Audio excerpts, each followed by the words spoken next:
So fun fact, actually really sad fact, if I had never been a Teen Wolf stan, I probably wouldn't be a YouTuber now. That might have been for the best, but alas, this is the timeline we're presently stuck in because the first 2 seasons of The Wolf Show happened to be on Netflix while I was in middle school. A dastardly coincidence, as we know. I started watching it live during season 3, but I didn't get into the fandom until a hiatus between seasons 4 and 5, which is strange because interest in the series was majorly dying down by then. I'm under the impression that the fandom's early days were carried by Sterix on Tumblr. My era of Teen Wolf standom featured a Stydia shipping majority on Twitter, of which I was a part. I very much clung to the tail end of this show's relevance just in time to watch it crash and burn off of the air. My fan account was actually shared with my real-life friend Marie. Hello Marie, I know you're watching. I might as well say hello to anyone else called Marie who's watching. If your name isn't Marie, quit watching. Unsubscribe. I speak for the Maries. My Marie and I got to talking about and bonding over Teen Wolf during our child development class sophomore year of high school. She shipped Stelia, I shipped Stydia. I'd say I converted her, but she'd say she changed her mind independently. I didn't ship it because of you. I shipped it because I realized it myself. It was because backstory. Either way, in an embarrassing public display on our personal Twitter profiles, we founded Stydia Martinsky at Stydia Cruise because we don't ship Stydia, we luxury cruise.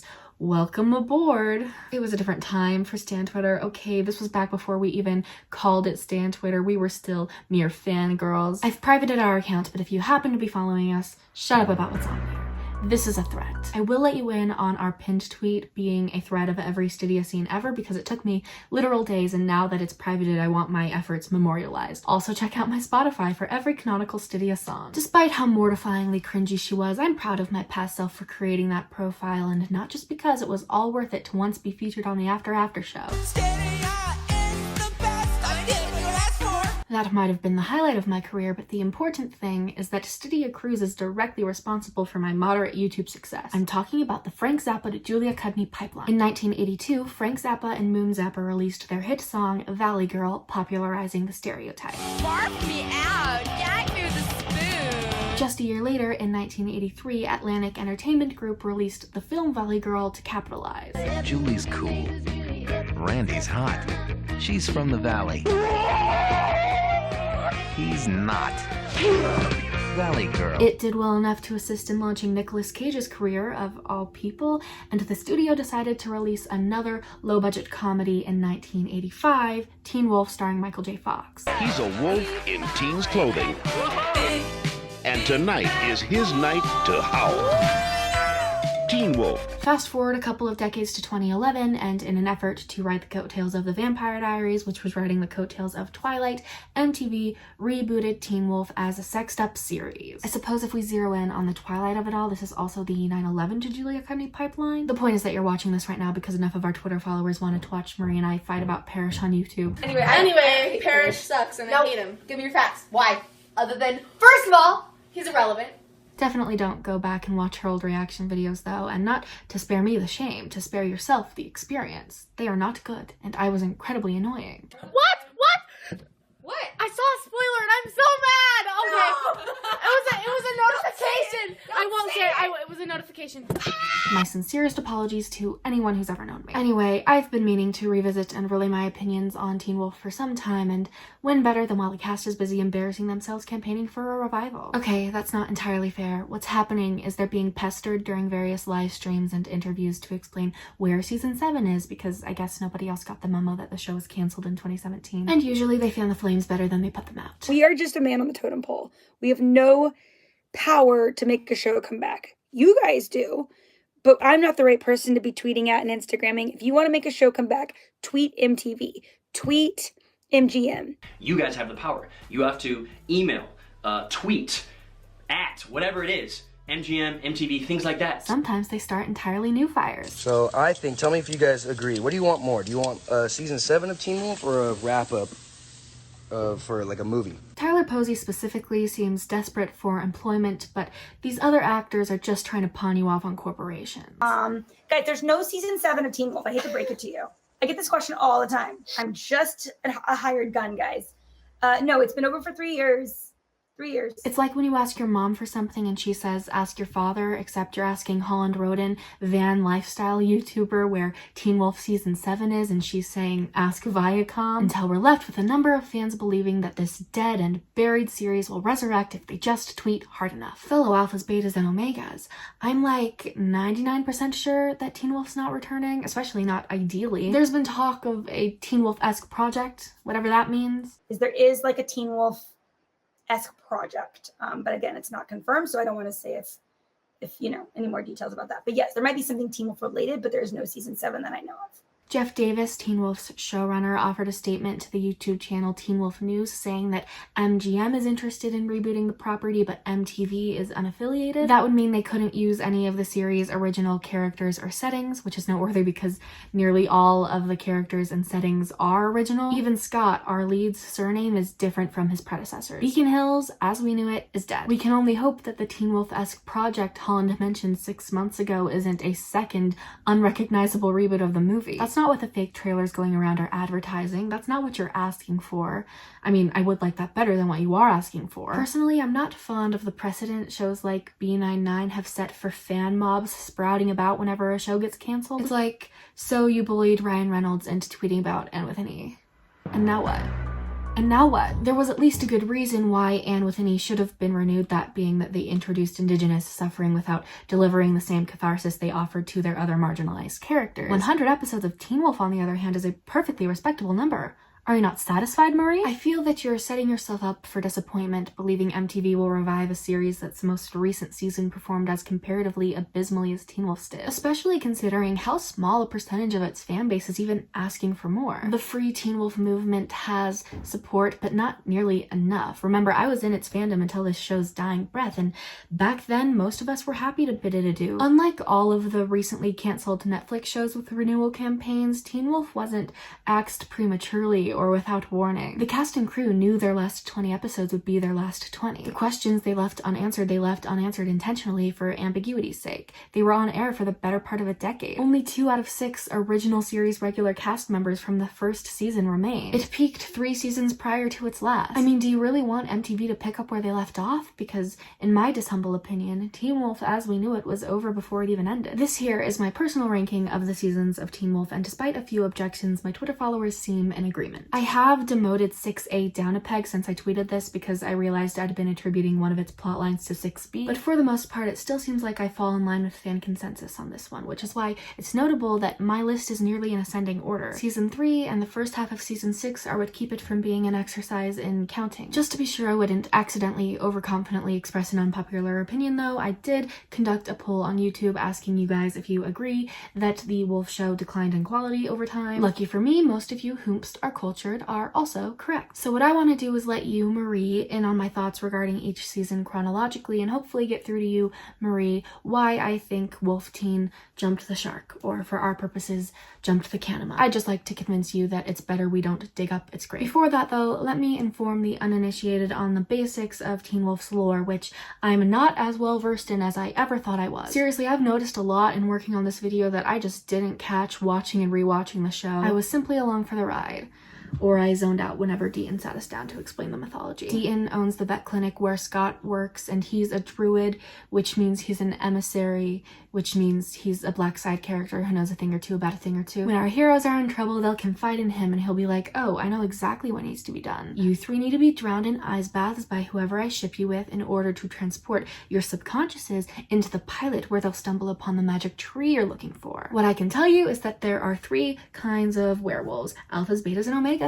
Duh. Omegas are the lonely kind without a pack, which makes them weaker, allegedly. Betas are basic. They have yellowish eyes unless they've taken the life of an innocent, in which case they turn blue. Alpha's eyes are red, but they're not necessarily able to do much betas can't. They're just better at werewolfing. It's called an alpha. It's the most dangerous of our kind. You and I, we're betas. This thing is more powerful, more animal than either of us. I mean, they're usually pack leaders because it's their bite or particularly deep scratch that turns humans. If the bite doesn't take, the bitten will either die dead, transform into different supernatural creatures better suited to their psyches, or their dormant powers will be awakened. One becomes an alpha by killing an alpha, unless one is a true alpha, in which case they just really deserve it, you know? They call it a true alpha. It's one who rises purely on the strength of character, by virtue, by sheer force of will. Then a true alpha status can only be stolen by a beta of their own making. I once thought that only alphas could wholly shapeshift into CGI monsters, but on second thought, it's unclear why that happens sometimes. The jury is also still out on whether werewolf twins must be alphas in order to conjoin themselves into a bigger werewolf. The perks of being a werewolf include being good at lacrosse and wearing leather. Kidding, all residents of Beacon Hills wear an obscene amount of leather. How many people do you know who wear black leather jackets? Millions, literally. Really, werewolves just do the regular stuff. Hear, sense, smell, sounds, heal, fast. Because I can see, hear, and smell things that I shouldn't be able to see, hear, and smell. I do things that should be impossible. I'm sleepwalking 3 miles into the middle of the woods, and I'm pretty much convinced that I'm totally out of my freaking mind. My favorite ability they have is absorbing pain from dogs, other living creatures as well. They can also stick their claws into the back of someone's neck and hang out in their mind palace for a spell. Their weaknesses include wolfsbane, mountain ash, and electricity. I think mistletoe does something too, who's to say? Their powers are also affected by moon stuff like lunar eclipses and full moons, but half of this stuff is not relevant to season 1. All right, little man. How about you tell me where you're getting your juice? What? Where are you getting your juice? My mom does all the grocery shopping. Despite the ungodly amount of time I've spent watching Teen Wolf the show, I never did check out Teen Wolf the movie until last month for this video's purposes. Just as I expected, I didn't have to. Both versions have so little to do with the other, but I thought watching it might provide a new lens with which to view the series, and I think it did. I wouldn't call it my favorite film ever. My prevailing thought while watching it was that it reminded me of watching Splash for the first time last year. Splash, a fantastic tale about a fantastic tale. I'm routinely bewildered by what was allowed to be made in the 80s, and that's not an insult. I wish as a collective audience we were as receptive to camp as we once were. I'd actually say that's the tie that binds Teen Wolf the movie and Teen Wolf the show. You have to understand that the young adult paranormal romance craze of the late 2000s was on its way out by 2011. The Vampire Diaries had already been around for 3 years. Breaking Dawn Part 1 came out the same year. A year later, The Hunger Games would usher in the more respectable dystopian YA craze. MTV arrived fashionably late to this party. Cultural hatred for supernatural teenagers was at an all-time high. And in light of that, I think we could have received a much less earnest version of Teen Wolf than we did. I'm thinking about the Vampire Academy adaptation, which was disparagingly self-referential in a way that mocked its own target demographic. She writes Twilight fanfiction. Have you read any of it? God, no. Teen Wolf utilized conventions of the genre they might have mocked and played even the goofiest of scenes straight, much like campy 80s cinema.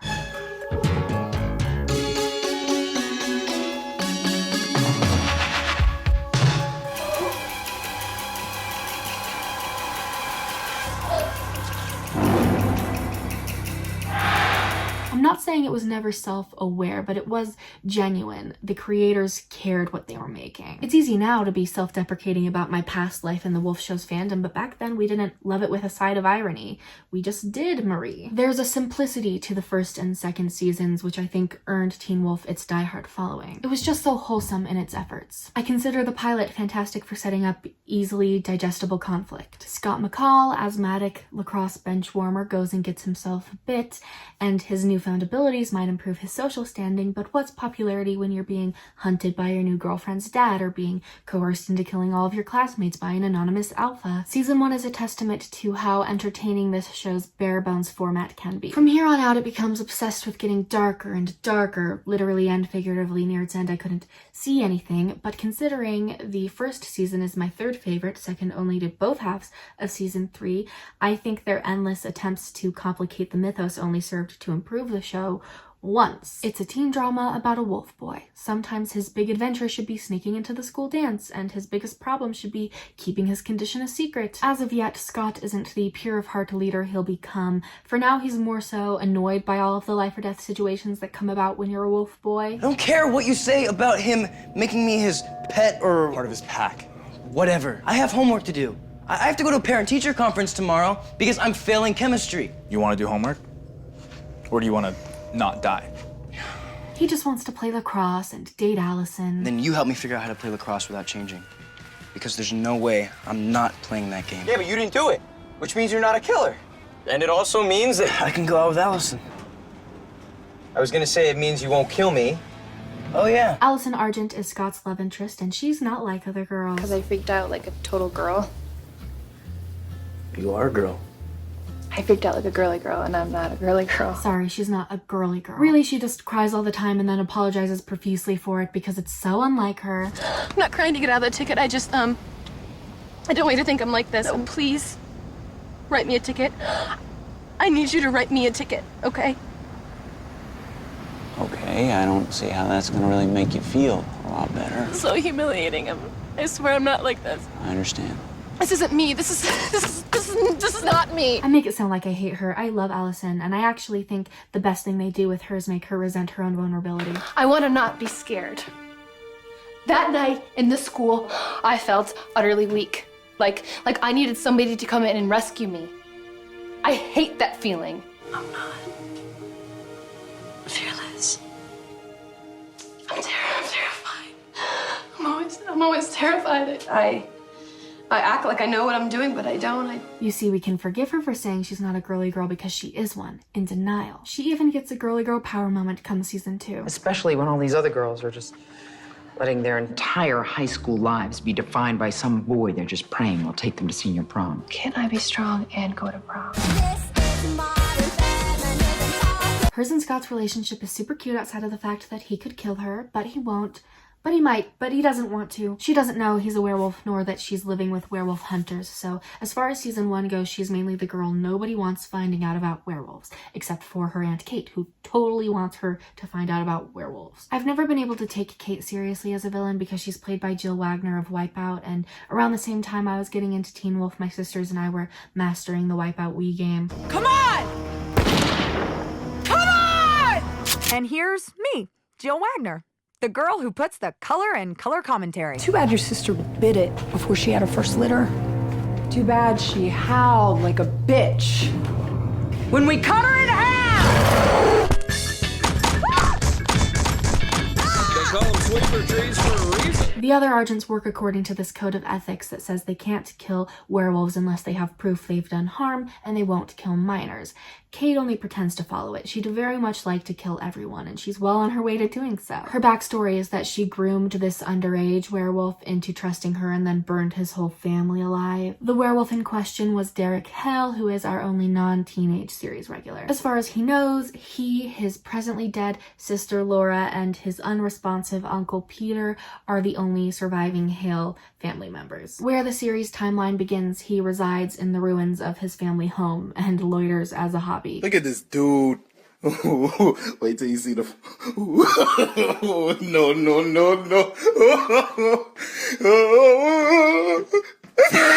Derek was born a werewolf. I forgot to mention that people can be born werewolves. Sorry, Marie. He's an aggressive mentor sort throughout the first 2 seasons. I said in a previous video that I don't like him, and I caught a bit of flack for that, so I'll walk it back. I don't dislike him. I'm simply disinterested in his storylines. I used to think that was because he was a brooder. Brooding characters are not my thing. In making this video, though, I've realized that my indifference towards him has more to do with him being divorced from my favorite aspects of Teen Wolf. By this I mean that he rarely interacts with series regulars besides Scott and Styles, which leads to Allison's and Lydia's Teen Wolf feeling like an entirely different experience from Derek's. I'm big on the teen half of the title. So many of my favorite episodes feature the pack on some adventure that he's not around for because He's an adult. Shouldn't he have a job or furniture or something? His actor left after season 4, and despite my many problems with season 5, I think it was a shockingly seamless change, Derek being gone. Up until that point, I always felt like episodes had to take breaks from whatever was actually going on for his stuff, though I don't think that was because his stuff was less important as much it was the stuff I liked less. If you're someone whose first thoughts when reminiscing about the show are of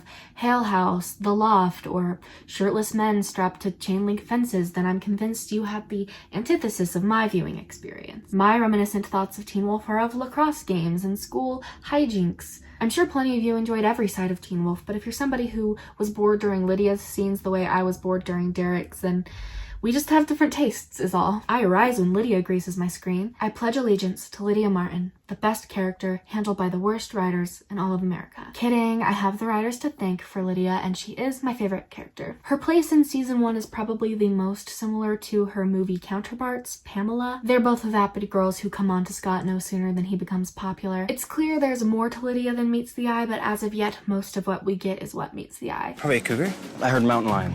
A cougar is a mountain lion.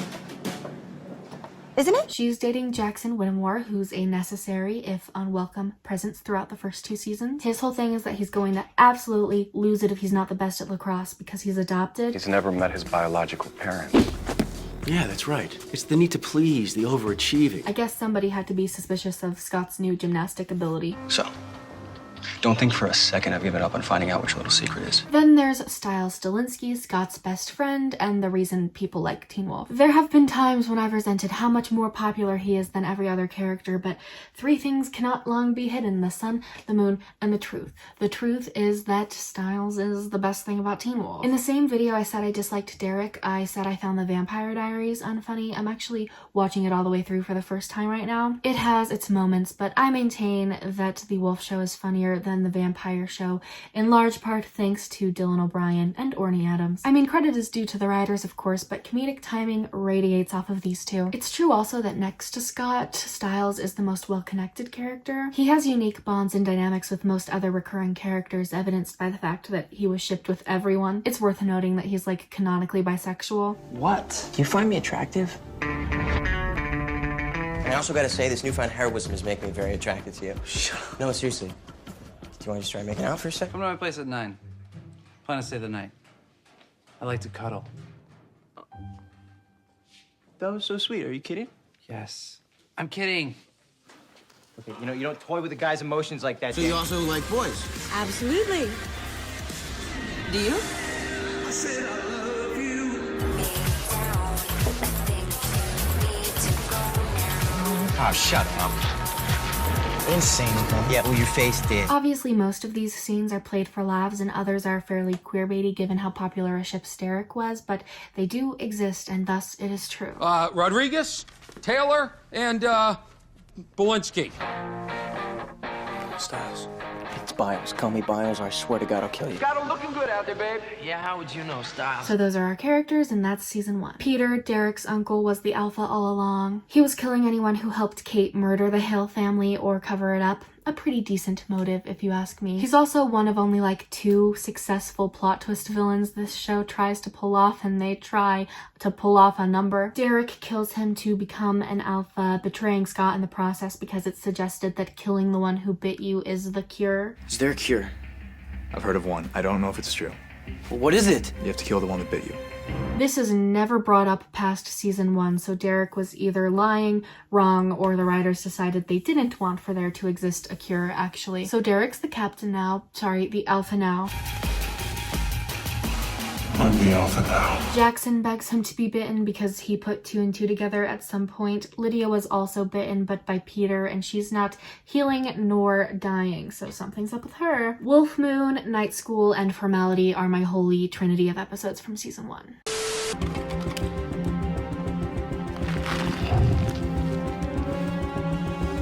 Mountain Ash! Something to note about season 2 is that in it we get to know Shaky Cam quite well. We're also tweeted to some borderline comedic zoom-ins. Never again. Wasn't counting on it. Hello, Ellen. It's giving very much The Office. Definitely. What? Got a little crush going on there? No. As far as my ranking goes, the switch I'm most tempted to make is placing Season 2 above Season 1. They're of a similar quality, I think. Season 2 is the best argument for maintaining the simplicity of Season 1. I mean, the antagonistic forces of the first season were the Argents, the Alpha, and Jackson. The antagonistic forces of the second season are the Argents, the Alpha, and Jackson. Still, it doesn't feel like a rehash because just enough is tweaked. The Argents, for example, are still hunting and all, but Allison is in the know now, and her grandpa's come to town. Considering I haven't seen you since you were 3, I don't suppose I can assume you'd call me Grandpa. Yeah, one of Teen Wolf's big bads is this sickly old man called Gerard. He's not my favorite, but he's at his best manipulating and intimidating Allison. Can I trust you, Allison? Yeah. Not yeah, yes, or no. His whole thing is that he's abandoned the code since Kate died in Season 1. She didn't actually die, but that's Season 4's problem. Allison's parents don't necessarily want to murder Scott, though, because the poor boy's never hurt a fly. Maybe you caught a rabbit or something. And did what? Ate it. Wrong. So they're keeping his werewolf status a secret from Gerard so long as Allison stays away from him, which she doesn't. So do you get what I mean about just enough being tweaked? Like, we're still baking with the basics, but we're mixing it up. Jackson would be another example. He expresses as much unfounded intensity as ever, but this time around, he's a reptilian boy. That's right, there's a new mythological creature in town, and it's the Canema. It's called the Canema. Killing may be its only purpose. Fast, remarkably strong, and has the capacity to render its victims essentially helpless within seconds. It doesn't know what it is. Or who. Jeff Davis was adamant that Teen Wolf wouldn't introduce the types of monsters we expected, and as such, Teen Wolf never saw witches, vampires, or Pegasi, but it did see an unknowing killer lizard. It's funny, actually, considering the commercial appeal of the show is that you'll see hot, young actors being supernaturally hot. Season 2 opens with Colton Haynes emerging from a body of water with a torn shirt, and soon after he's coughing up black blood and swallowing CGI snakes, which later come out of his eye sockets. It's vindicating for us Jackson haters to confirm that the superhuman form that best suits him is that of an emotionally stunted Komodo dragon. I say emotionally stunted because the Canema's thing is that it was meant to be a werewolf, but it can't be because it's not right in the head. It doesn't have free will, it seeks a master, so Jackson's body is nothing but a vessel for the real villain of the season, Matt. Matt isn't my least favorite Teen Wolf antagonist, but he is up there. He's what's holding Season 2 back from third place. For one thing, I think we're meant to be surprised that he's evil. And nobody gasped. You mean that little weasel who's been soft-stalking Allison wasn't introduced just to kick around as a minor nuisance for a while? I guess he's been using Jackson to murder some jocks who threw him into a pool even though he couldn't swim. I mean, why would this kid want most of the 2006 swim team and its coach dead? Isn't it obvious?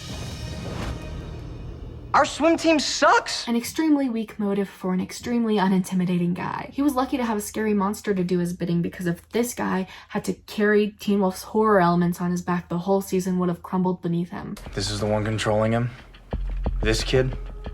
Well, Derek, not everyone's lucky enough to be a big, bad werewolf. Luckily, Grandpa Gerard kills him for my benefit and in order to take control of the Canema before he is also defeated. Mountain Then Jackson's Canemaism is cured by the power of love. Knows better than to underestimate the simple, yet undeniable power of human love. Jackson!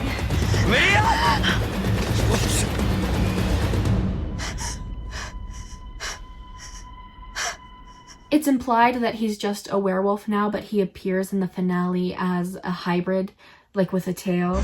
Splash, a fantastic tale about a fantastic tale. Honestly, I'm glad that Colton Haynes left the show after Season 2, especially because it seems as though him and Lydia wound up back together in it. Their relationship was unhealthy, to say the least, and not even in a shippable way. They were just hard to watch. I hate imagining what Season 3 would have been had Lydia's storyline been attached to his a moment longer. Speaking of Lydia, 2 is a great season for her. I mean, Bad for her, but good for me to watch. She's really going through it. The bite, which didn't turn nor kill her, has triggered some hallucinations and fugue states. She'll be similarly tortured in every following season, but never as meaningfully. The trauma she endures in season 2 fundamentally changes her. She's made to attend counseling. The kids at school react to rumors that she's been running around the woods naked. She even gets to express annoyance regarding the fact that her friends are obviously keeping something from her. I'll promise not to say anything about what just happened if you can tell me what the hell just happened. It's kind of complicated. Season 5 could never, but it's not yet time to complain about that. What's really going on is Peter's using her awakened abilities to possess her into bringing him back to life. Yeah, Peter came back to life. He'll reappear in most every following season like it's a surprise every time. Oh, hey, Peter. What's up, Peter? I've known that since the first trailer. I describe season 2 as the bridge that connects seasons 1 and 3 in terms of characterization. Every character, not just Lydia, is dimensionalized in a way that's crucial for them to kick so much butt in season 3. Scott's no longer wishing he weren't a werewolf and instead realizing that he can use his abilities to help people. Allison's mom dies, propelling her to embrace the huntress within her for a couple of episodes. I really appreciate Scott's and Allison's breakup. I can't make you wait for me. I'm not going to do that. You don't have to, because I know we're gonna be together. There's no such thing as fate. There's no such thing as werewolves. There's this awesome sequence in the episode Party Guest in which Lydia accidentally poisons everyone, so they end up having hallucinations which reveal their deepest fears. Scott!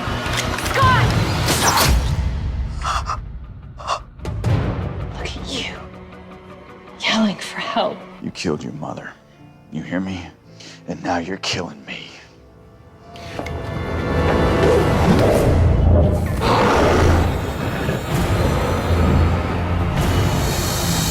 It reminds me of the season 1 episode, The Tell, which held parent-teacher conferences, which allowed for our characters' motivations to be spelled out for us. Tell us what the problem is.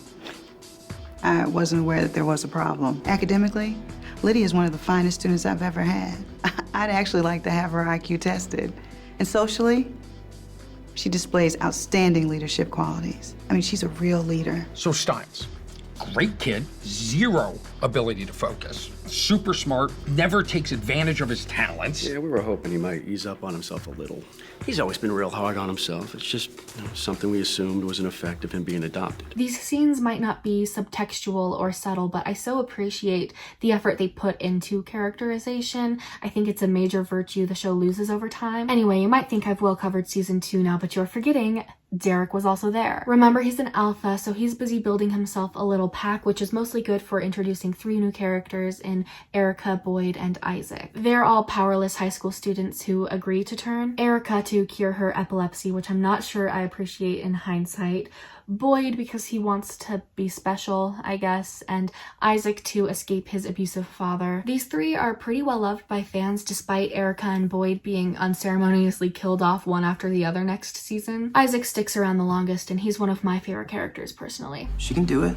If we manage to find the thing. Okay, what is the point of him? Seriously, I mean, what is his purpose, aside from the persistent negativity and the scarf? Throughout season 2, they mostly just strut around in leather and do Derek's bidding. Early on, they're trying to kill Lydia because Derek thinks Lydia is the Kanima, which results in some fun sequences in which everyone's either trying to kill her or protect her, but she does not know. Now I've well covered season 2. Ice Pick, Venomous, and Party Guest are my holy trinity of episodes from it. I'm a virgin, okay? You know what that means? It means that my lack of sexual experience is now literally a threat to my life, okay? I need to have sex. Like right now. Someone needs to have sex with me, like today. Like someone needs to sex me right now. All right, I'll do it. Whoa! What?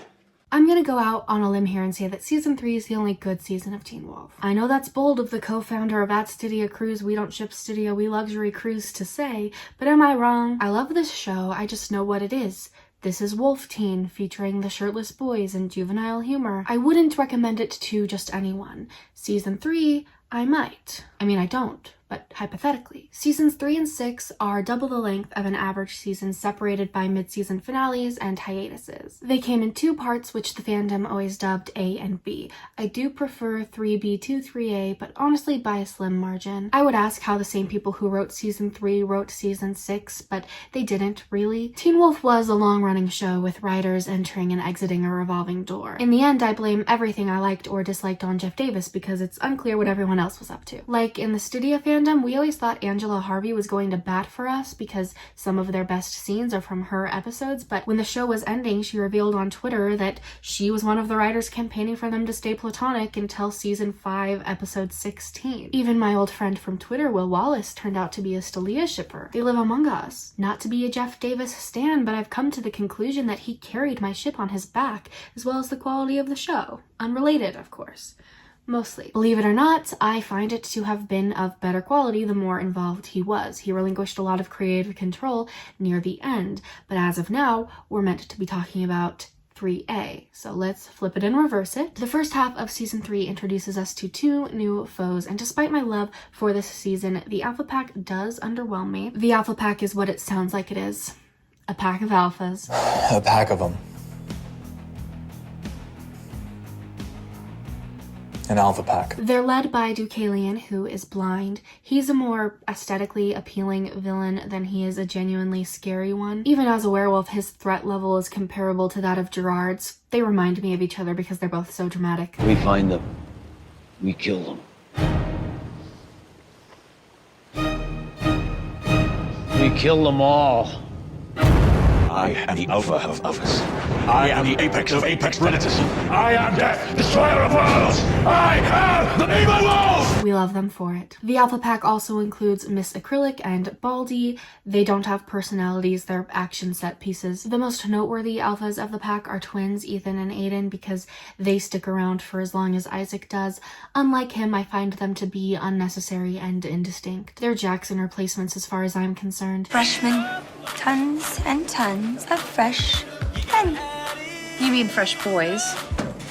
Lydia, they're 14. Some are more mature than others. Ah yes, that's what 14-year-old boys look like. So if I'm not that into the Alpha Pack alone, what's 3A's saving grace? Our second foe, the Duroc. A Duroc is a dark druid, meaning a dark emissary. So what if the Duroc was an emissary to the alphas? Okay, first of all, I cannot believe that we've gotten to the point where a sentence like, what if the Duroc was an emissary to the alphas, actually makes sense to me. Miss Acrylic basically left her friend for dead in order to join the Alpha Pack, and now said friend is exacting her revenge. She's disguised as high school teacher Jennifer Blake. To be fair, this disguise is my least favorite thing about the Duroc because, again, I'm supposed to be surprised that a seemingly irrelevant character is turning out evil. I knew she was Evil Marie. I happen to have brain cells. She might as well have been a Defense Against the Dark Arts teacher.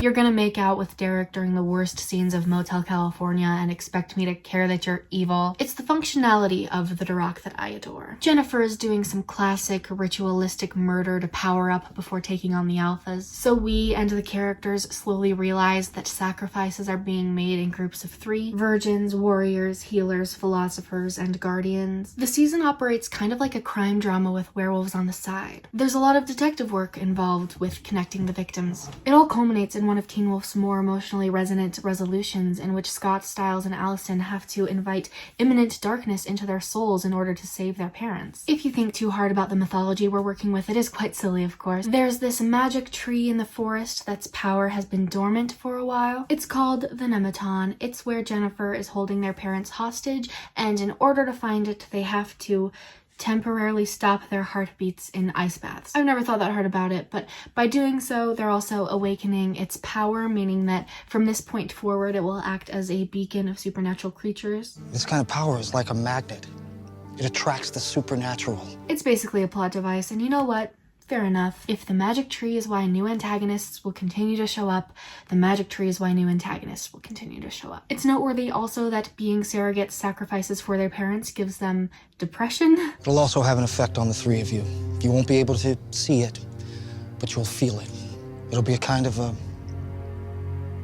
darkness. Styles and I both feel it every day, because when I feel it, it's like I'm looking into the heart of an immense darkness. This is really only explored throughout the second half of season 3. Anyway, 3A is also home to the objective best episode of the show, Motel California. Objectivity might not exist in the realm of opinions, but I have yet to meet a soul who doesn't agree that Motel California is the best episode. In it, the pack, excluding Derek of course, get stuck staying overnight in a motel. Unbeknownst to them, the Duroc is trying to use 3 werewolves as sacrifices by poisoning them with wolfsbane and getting them to kill themselves. themselves. This is all happening in a motel that's infamous for suicides. It's all very Scooby-Doo. The mystery is solved by the episode's end, and I think its popularity suggests that Teen Wolf would have been better off a show with Monsters of the Week. Think Veronica Mars, because its seasons cover overarching mysteries, but the minutia of each episode differs. There are other episodes of Teen Wolf that explore unique situational settings that I think back up this idea. Night School, Echo House, Weaponized, even the episode right before, Motel California, Frayed,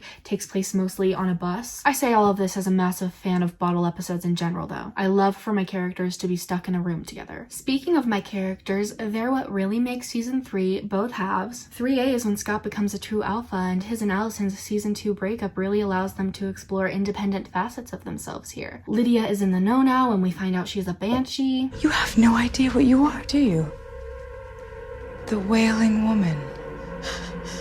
A banshee. On Teen Wolf, banshees have some pretty nondescript psychic abilities, but the main thing is that they find dead bodies and scream.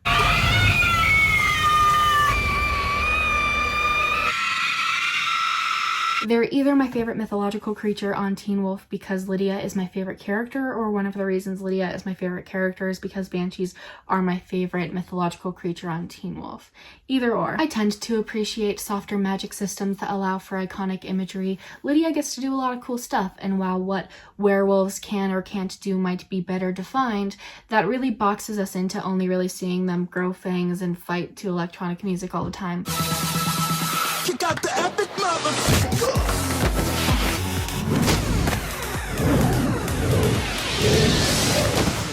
Plus, I think the main potential downside of giving a character soft magic is that they'll be overpowered, but Lydia can't even figure out how to use her powers intentionally. What? They're cold.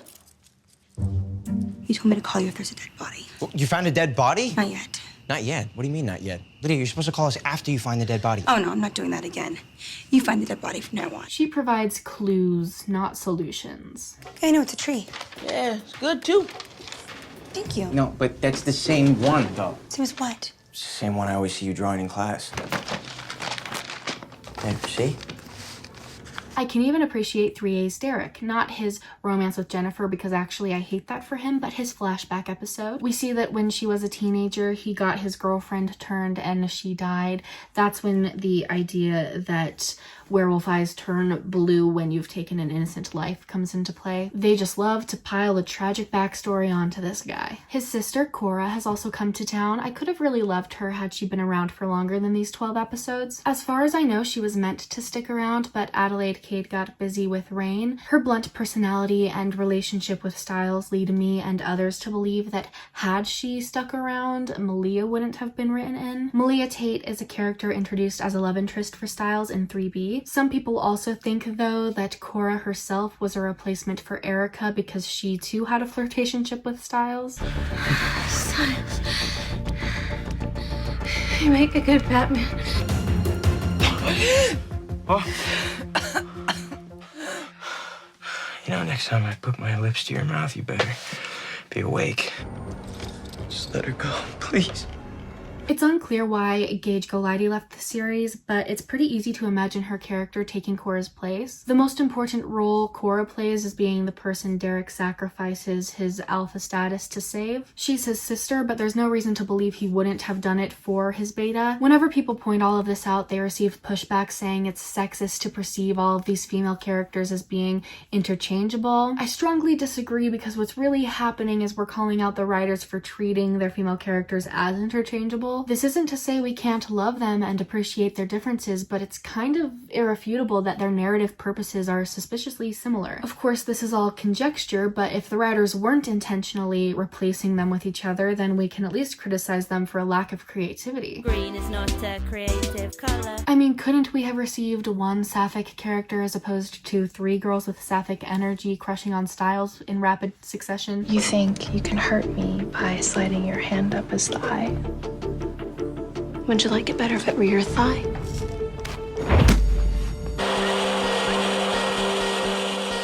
Mira mi amor. I'm being serious, at least one of these three should have kissed a girl. Perhaps each other. I think we can say the same thing about Allison and Kira. Not that they should have kissed, not that they shouldn't have kissed, but that they have interchangeable energy. I hate to admit it because I worship the ground they both walk on, but was Kira introduced within the same season in which Allison died as Scott's second love interest with a signature weapon demanding family and a cutesy personality?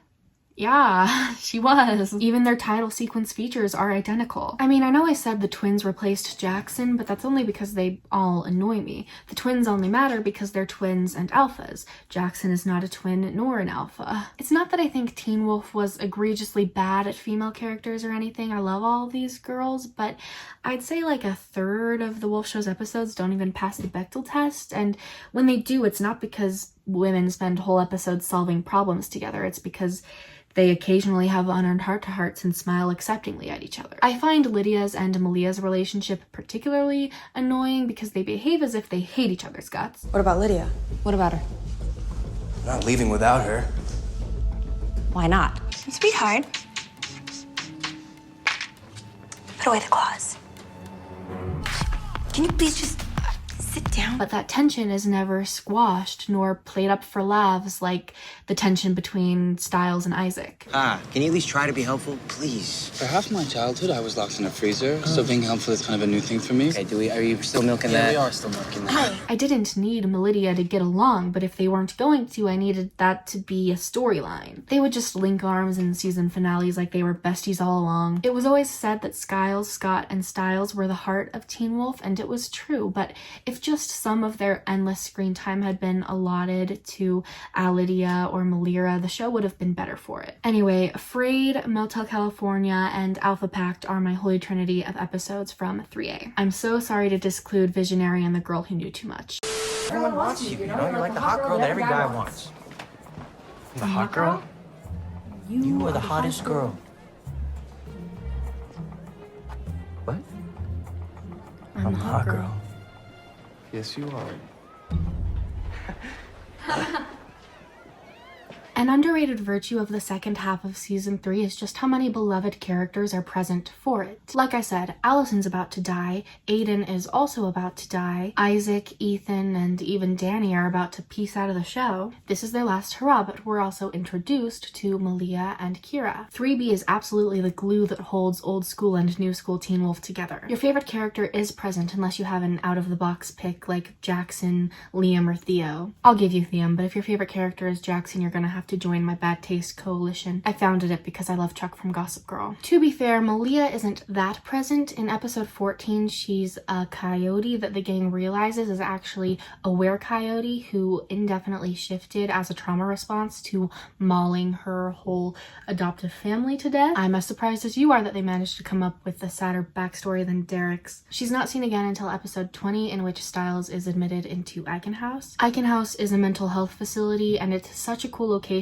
throughout this season and this season only. It becomes a permanent setting throughout the rest of the series to the point that I came to loathe its every appearance. What business do these teenagers have spending so much time in a supernatural prison masquerading as a mental health facility? I hate it here. For now, what I meant to tell you was that Malia is here. Do you remember me? I'm friends with Scott. Remember we were the ones who helped you out with... Oh! Who knew it would be hard for the girl to readjust to human existence, having been a wild animal since she was 9? Did you think I was gonna thank you? We did kind of save your life. Thank you for turning me back to human so that I could look at my father every day and try to figure out how to explain to him that the reason my sister and mother are dead is because I almost ate them on a full moon. I guess now's the perfect time for her to lose her virginity in the basement of this mental institution. I'm sorry, Marie, I'm not trying to be a Stalia hater. Some things I must bring up, though. Then Malia shows up in the season finale as if to say, I'll be back for season 4, and she will be. I guess her and Styles made it official at some point. I think the fact that they got together so fast might be further proof that he was meant to date Cora and or Erica. His developed love interests kept abandoning ship, so they got Shelley Hennig on board and said, get her done. Again, this isn't a Stalia hate party. If you ship them, that's cool with me. I'm sure you can acknowledge, though, that the way they got together wasn't ideal, the same way I can acknowledge that the way they broke up wasn't ideal. We'll get there. Kira, on the other hand, is much more actually a part of 3B. It's nice, despite my thinking that they could have done more for hers and Allison's relationship, that they coexisted for a while. Kira is new to Beacon Hills and just looking to make friends. You must have some friends by now. I don't know what's wrong with me. I had a lot of friends back home. She's also a kitsune, which is a fox spirit that lives for a couple thousands of years or so. More specifically, she's a thunder kitsune, which means she has some control over electricity. It's fun stuff. Kitsunes are probably my second favorite mythological creature on Teen Wolf. Like banshees, their abilities bring more to the table than were animals. I love Kira dearly, and I think her and her family deserve more credit for making 3B what it was. I'm not the only one who ranks this season first. It's the best, but we tend to thank Dylan O'Brien for it, and I'd like to remind you how important the Yukimuras are to it. Basically, Kira's mom, Nashiko, is also a kitsune, and she's been alive for like ever. She was even around to be placed in an internment camp during World War II. There's an awesome episode featuring flashbacks to the 40s, showing her calling upon a dark kitsune, a no kitsune, to wreak havoc upon her captors. Yes, Teen Wolf decided that there would be dark and regular versions of both druids and kitsunes. Let's look past that. Let's also look past the fact that to justify Nashiko praying to be possessed by a Nagitsune, they portray her captors as being particularly corrupt, despite the existence of internment camps being corrupt enough. It's also not great that they had her in love with a sympathetic US soldier who was more polite about holding her captive. The part of the episode I think is awesome is that Arden Cho gets to wear period clothing. Anyway, the Nagitsune possessed her lover instead, but she turned it into a fly and buried it under the Nematon. Everything's connected. I just love Kira's mom for espousing a different kind of parental figure than the Teen Wolf regulars. We told you this was temporary. That was after you told me I was a kitsune and was going to have to destroy a dark spirit by stabbing and killing one of the few friends I've made in this town. And you didn't have to. I call that a win. Her husband is more like them, perfectly nice and all. You forgot all the research you did for that boy you like.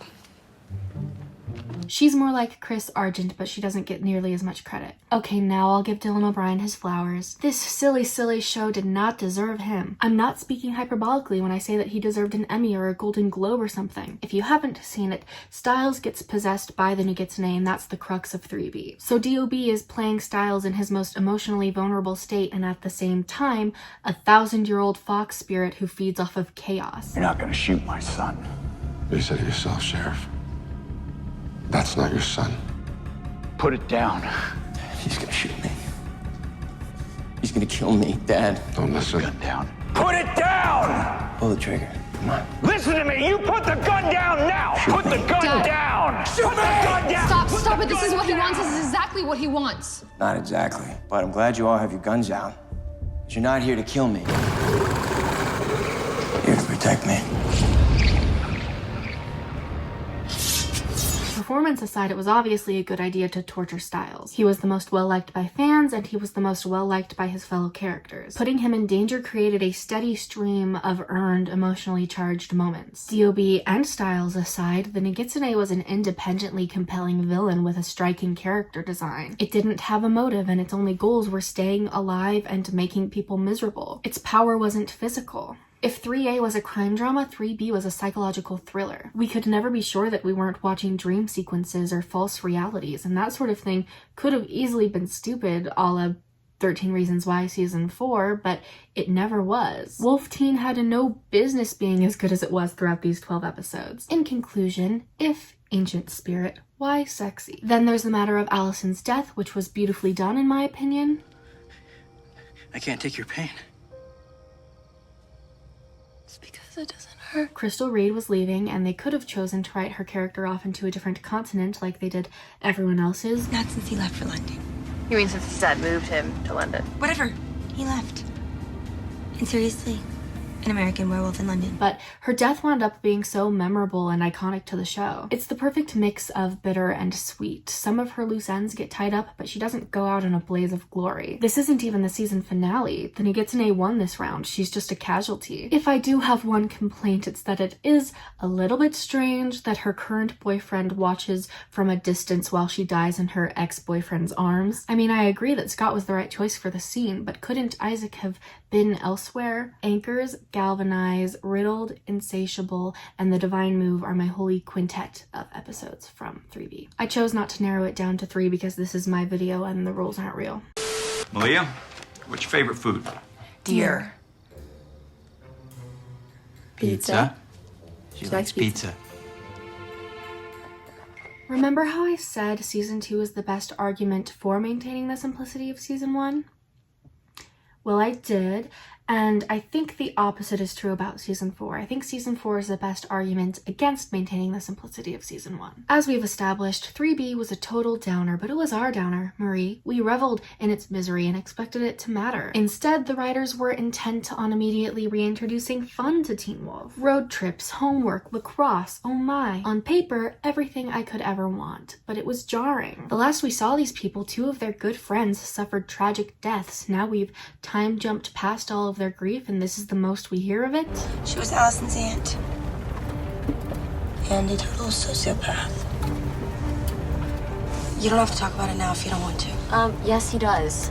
At the same time, I'd have hated for season 4 to have been a bummer. Skip ahead to avoid spoiling the OC for yourself, but that show's female lead was also killed off at the end of its 3rd season. Then its 4th season skipped past her funeral and dived straight into all of our favorite characters behaving like shells of their former selves, crippled by grief. It was no fun at all. I hated that season. So I happen to dislike both of these opposite approaches, but not because I think it's inevitable that a major character death breeds a shaky follow-up season. I only think that a middle ground would do us well. Why should we stubbornly ignore the past or chain ourselves to it? I feel like both of these series could have avoided their problems simply by not time jumping and giving us a funeral. Anyway, the tonal shift was one thing, but we also experienced whiplash on account of the cast changing so abruptly. Allison's gone. Isaac's gone, Ethan's gone, Aiden's gone, Danny's gone. Kira and Malia are featured in the title sequence now, and as far as Kira is concerned, that makes perfect sense. They invested a decent amount of time integrating her within the pack. Malia, alternatively, had only been in 3 prior episodes.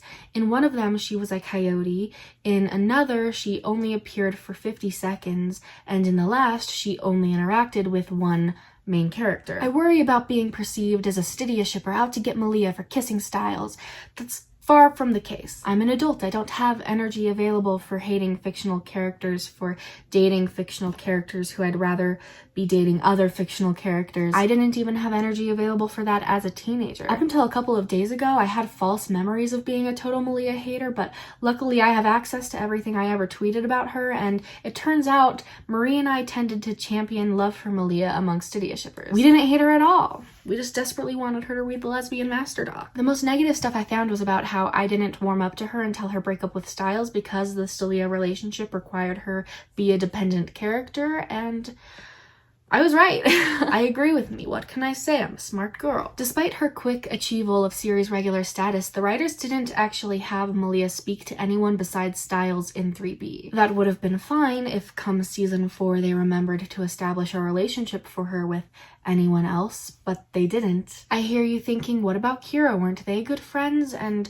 I suppose they were if your benchmark for being good friends is occasionally sitting next to each other and engaging in queerbaity dance sequences. I know we've established that not any of the Wolf Show's female friendships were allotted an adequate amount of screen time, but at least all of the other girls had a number of noteworthy connections. Lydia cycled through love interests, so she had a lot to do with Jackson, Aiden, and Styles. Allison's family was majorly important throughout seasons 1 and 2, and Kira's throughout 3B. Malia and her adoptive father are estranged, and she won't discover her birth father's identity until the end of season 4.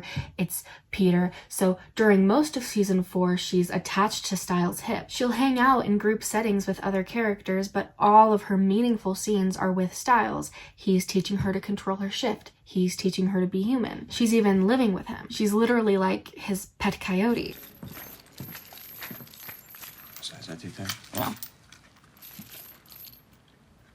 Hey. Once again, I'm reminded of Splash.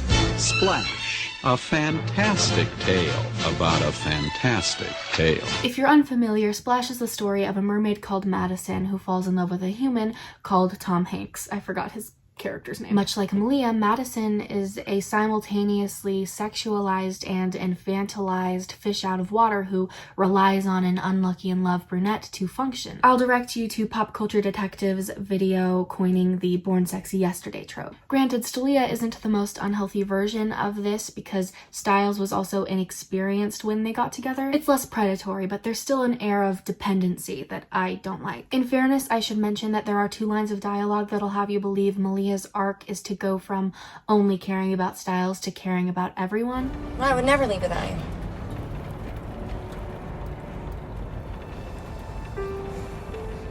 Them I would leave. You worried about Styles?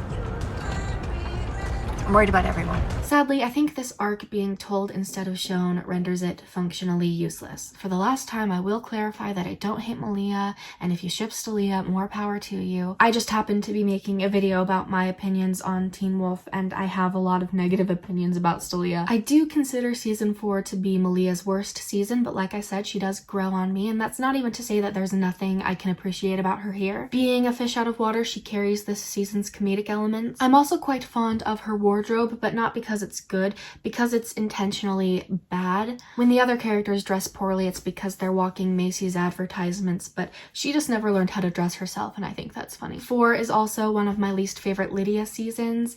In it, she adopted Derek's problem of not being around for stuff. Fans always used to argue about which core 4 was superior, Scott Styles, Allison Lydia, or Scott Styles, Malia, Kira. My personal pick is Scott Styles, Kira, Lydia, but isn't it strange that the reason this debate came about is because once Allison was gone, they treated Lydia like a relic of old school Teen Wolf? She spends half of this season alone, staring at a record player, and the other half getting to know the bane of my existence, Deputy Parrish. Parrish is the most boring character I've ever encountered. He's a Captain America ripoff, past soldier, present cop, clean-shaven, all-American with the personality of a doorknob. I mean that in my heart of hearts, but if I'm being honest, I do exaggerate my hatred of him for the meme. He's so fun to bully. We had all sorts of nicknames for him in the fandom, like Burnt Toast or Flaming Cheeto. These because he's a hellhound, the worst mythological creature introduced to Teen Wolf. Hellhounds are harbingers of death, which means they light on fire, carry bodies to the Nematon, and have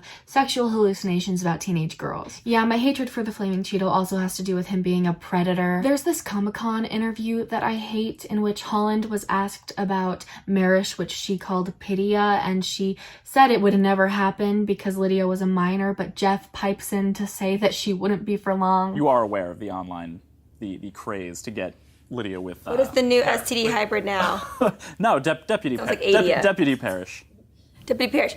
I have... Is there a name for it yet? I have said that...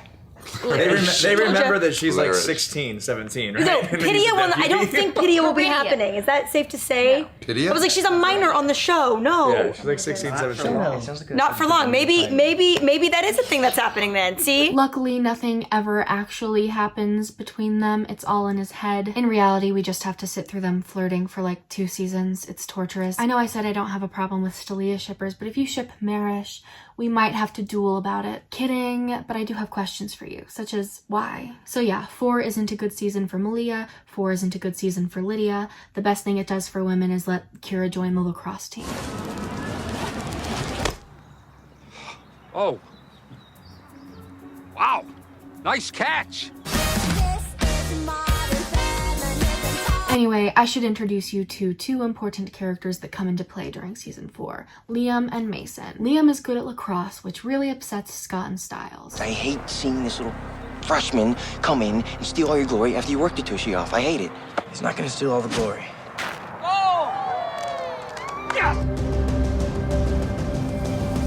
I guess every lacrosse captain has to be obsessed with maintaining their position. The other thing about Liam is that he has anger issues, which make it harder for him to control his shift when Scott accidentally turns him. I say accidentally because Liam is about to fall to his death and Scott has no hands to save him with. I can't hold on!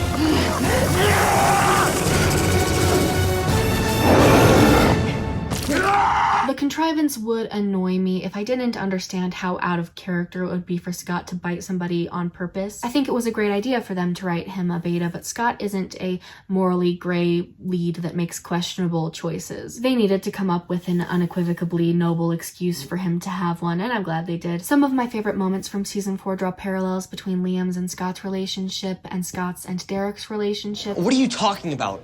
We just met and you bit me. The bite. The bite is a gift. The bite is a gift. I don't want it. You will. Mason is Liam's comedically gifted best friend, the Styles to Liam's Scott, if you will. Come season 5, more characters their same age will be introduced, and the fandom came to know them as 2.0. Mason is my favorite of them by far, and Kyle and Rambo absolutely deserved to be included in the title sequences of seasons 5 and 6, but only Dylan Sprayberry was. I don't think other people consider them a part of 2.0, but this blonde and this brunette are something I wanted to mention. They aren't real characters, but they are real-life sisters and daughters of a Teen Wolf producer who shoehorned in a bunch of excuses for them to show up and be bad at acting. Are you all right? I'm okay. I just got kind of dizzy. I found this. It's Brett's, and he's missing, and I heard gunshots. Don't be shy. There was a lacrosse game. We got trapped in the library. And what did you do? Nothing. Rock balancing. Satomi taught us. It's him, and I know where he's going. It's stress. I've tried everything. Medication, acupuncture, hypnosis. I'm sorry, but I can't wait around. We have to go. Look, we still have the numbers. 3 to 2.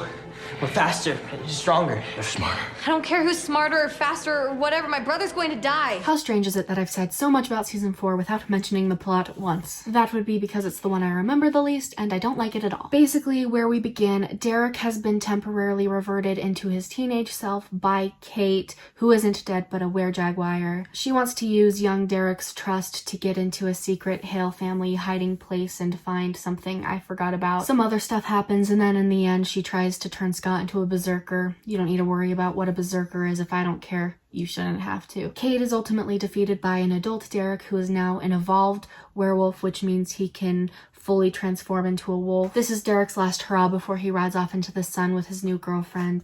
Good for him. Goodbye. Sorry, I just remembered that I was meant to be using these plates this whole time to talk about certain characters, but I will not be doing that anymore. Just admire them. Marie drew them much better than the balloons that I made for after. Oh, look at that one. If you can't tell, I'm super not interested in Kate, and I think bringing her back was a stupid, no good idea. I'm less annoyed by the other mythological storyline of season 4. There's an anonymous benefactor paying assassins to kill supernaturals. Some of the assassins are annoying teenagers that I want nothing to do with. Another is a chemist that I want nothing to do with. However, there is one assassin I quite like, and it's this mouthless guy called the Mute. I just like his character design. Plus, he hunts down this supernatural teen in the opening for episode 3, and I think it was the best horror sequence Teen Wolf ever pulled off. You did it, season 4. The worst thing about the benefactor is when we discover their identity. At first, we find out that this banshee from Icon House, Meredith, has been the one doing all the dirty work, but then we realize that the reason she's been doing it is because back before season 1, when she shared a hospital room with Peter, her banshee abilities allowed her to hear his murderous inner monologue. Meredith could hear him. She was hearing every thought in his head. Like they'd somehow found the same wavelength. It was almost like he was standing right over her bed talking about the fire. About getting revenge. Like a vengeful god, I will raise this earth to the ground! Raise this earth. I will take out all of them! Not just the wolves! Of course, Peter has no memory of his master plan, so now he's an accidental villain. Why did the writers make that choice? That's what I want to know. Why are both major antagonists of season 4 repurposed season 1 villains? Besides the re-emphasis on fun, that's what makes season 4 the best argument against maintaining the simplicity of season 1. Not every season should have season 1's villains. All in all, you might wonder why this season middles my ranking despite all of the negative things I've said about it. Does it really keep getting worse from here? Yes, but not by that much. 6A, 5, and 4 are on a pretty level playing field for me. They all have their moments, but they just make me feel sad about how I don't think the show ever found its footing again after season 3. Muted, The Benefactor, and Orphaned are my holy trinity of episodes from season 4. Find anything? Nope. I fell in a hole. Like seasons 3 and 6, 5 is double the length of an average season, but unlike them, it wasn't advertised as being two largely separate arcs. It was advertised as being one continuous arc. The mid-season finales of 3 and 6 operate as returns to form, whereas the mid-season finale of season 5 is inconclusive. That would be why I'm speaking about season 5 as a conglomerate, if you were worried about that. It's also why I think this season suffers. I mean, this format did not allow for tight storytelling. The first half is okay, but the second half is a total chaotic mess. It's like that John Mulaney bit about running out of space on the birthday poster. They foresaw so much time to pay off their setups that they set up too much. It's so long and confusing that I'm going to have to speak about it more methodically than I have the other seasons. I'm gonna give you pros and I'm gonna give you cons. Con 1, too many villains. First, there were the Dread Doctors. A truly stupid idea. They're scientists dressed like scuba divers that surgically provide artificial supernatural abilities. Their creations are called chimeras, which are hybrid creatures. For example, the first chimera is Theo Rakin, half werewolf and half were-coyote. Then there's Tracy, half werewolf, half canema, Hayden, half werewolf, half were-jaguar, and Corey Chameleon. Together we call them the Chimera Pack, led by Theo. Theo is the best villain season 5 has to offer by far, but not because of anything he does with the Chimera Pack. I kind of hate them because they have too much to do with the Dread Doctors. Did I mention that the Dread Doctors have a stupid magical book that the pack spends a whole episode reading? The Dread Doctors also introduce us to these disgusting greenlit pipey hallways that become a permanent fixture of season 6 as well. I loathe them. No, what's cool that Theo gets to do is break up Scott's pack. He shows up pretending to be an Omega looking for friends, but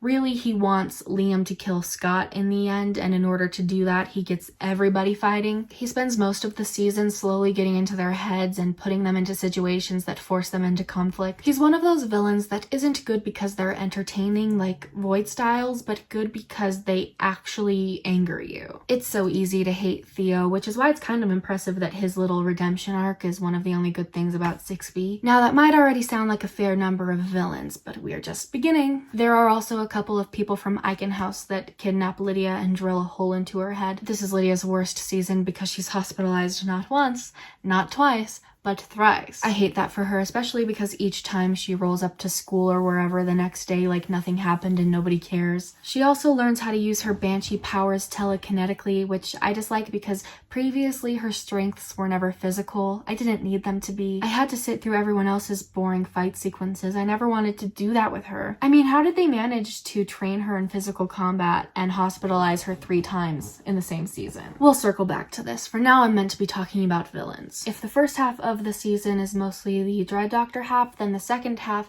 is mostly the Beast half. The Beast is an ancient French serial killer werewolf that possesses Mason. It's my second favorite season 5 villain, if only because it possessing Mason makes me feel something. Outside of that, it's a stupid CGI monster and I hate it. I can't believe that there is still more to get through. Deucalion is here, but he doesn't do much of anything. One of the chimeras is particularly villainy because he tries to kill Styles, and in turn Styles kills him in self-defense. Finally, lastly, there's Hermione Lodge. Kidding, she's the Desert Wolf here. She's Malia's were-coyote assassin birth mother. Apparently when she birthed Malia, a fraction of her power transferred to Malia, and now she wants to get that power back by killing Malia. I'm not big on the storyline because it doesn't amount to much besides hand-to-hand combat. Hopefully my brief explanations of these antagonists have you in agreement that season 5 had way too much going on. I'd bet if you're a fan of the show who hasn't rewatched in a while, I just reminded you of a bunch of stuff you forgot about. Pro 1, pack conflict. A major difference between the Vampire Diaries and Teen Wolf that I'm noticing is that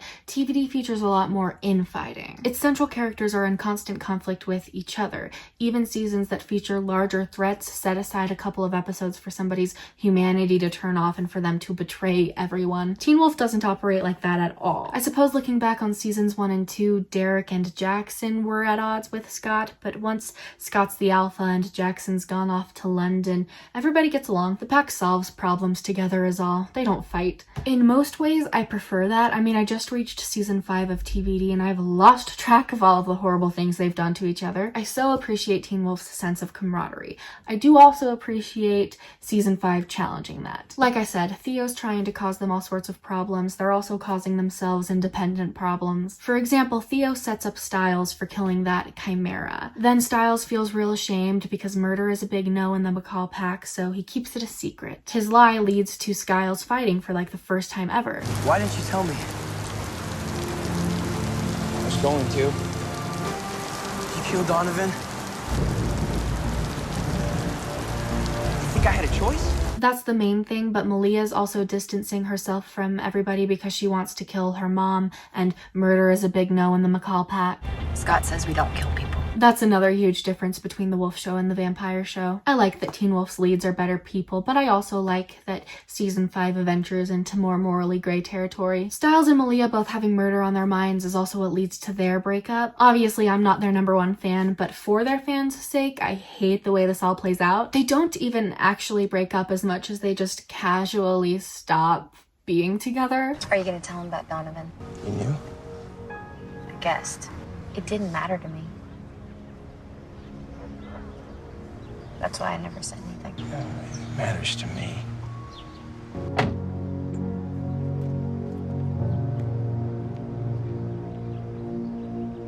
Later. Is it that bad? We kind of broke up, I guess. What's really annoying is that past this point, they wanted Stelia shippers to keep hanging on, so they threw in some nuggets of hope, which always dealt with Malia possibly still having feelings for Styles and not the other way around. It's him, isn't it? That's the one.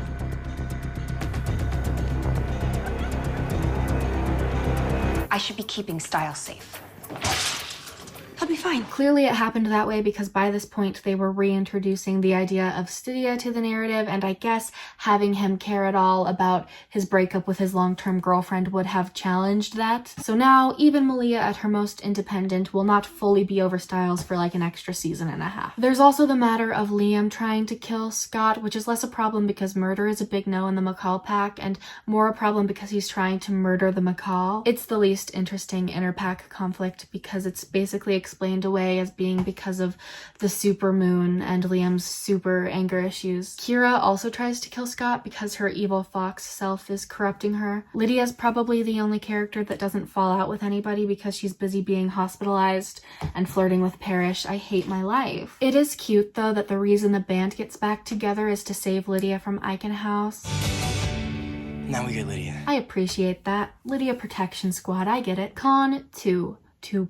In my youth, I was a part of a basketball team for young women. If you happen to have been raised in the same church as me, you'll know exactly what I'm talking about, but our ages ranged from 12 to 18. So naturally, if we were ever interested in winning, the oldest girls had to play the most often, which was very upsetting for tweenage Julia. That's probably why it's one of my core memories. That time we were obviously about to lose a game, so the coaches put us young girls in, being very obvious about the fact that they thought we were bad at basketball, which we were. Like, I was sitting next to our coaches when they decided to let us play, and they were actually saying, just let them have some fun. I think about it all the time because how rude. The reason I bring it up now is because that's what I feel like the writers did with 2.0. They knew the show was going downhill fast, they had young actors at their disposal, and they were like, let them have some fun. Kidding, I think the Wolf Teen writers really did think we wanted to see Liam and his friends as often as we did. And maybe some of you did. I certainly did not. Basically, Liam and Mason invite 2 new youngins into their pseudo-pack during season 5, a love interest for them both. Both of them are also aforementioned chimeras. Liam's is Hayden, his never-before-mentioned childhood rival. Great. The thing about these two is that I genuinely had fun with them until they got together. Once they were together, it was lights out for me, and that's not usually how I am with ships. The problem was they originally wrote Hayden with a lot of personality that they promptly forgot to continue giving her. Mason's is Corey, and first of all, it was a betrayal of epic proportions not to pair him with Brett. Brett is Liam's lacrosse rival, and they would have made a decent match.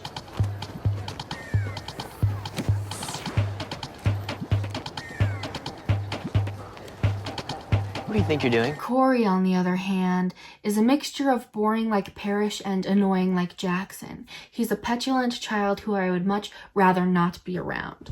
It's been fun, especially the part where a werewolf forced his way into my brain with his claws. The problem with 2.0 isn't that they're individually uninteresting characters except for Corey, who is. The problem is that none of them ever become series regulars except for Liam, so none of them ever achieve relevance outside of their relationships to him. Mason comes the closest, being possessed by the beast and all, but you still get the vibe that Scott and friends would care as much about a random Samaritan being possessed by the beast. No other lead gets to have a league of side characters that only exist for them. You might point to Derek's pack from season 2, but unlike Derek, they were teenagers, so they had more in common with the other series regulars than even him. Liam, Mason, Hayden, and Corey were specifically written to mirror the older characters. Theoretically, they were a second generation that Scott could pass the torch to, but Tyler Posey never left the series. He held on to the torch, and all 2.0 has to show for it is a bunch of screen time stolen from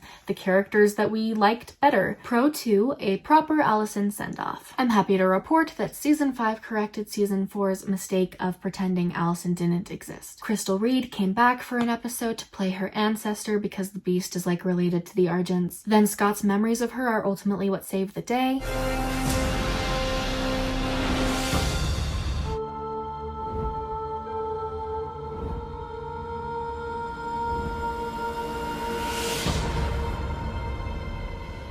Like, it's cheesy, but I don't care. I'm happy to see her acknowledged. That's not all though. In the first episode, the seniors do this thing where they sign bookshelves in the library, and Scott signs for her. Isn't that so cute?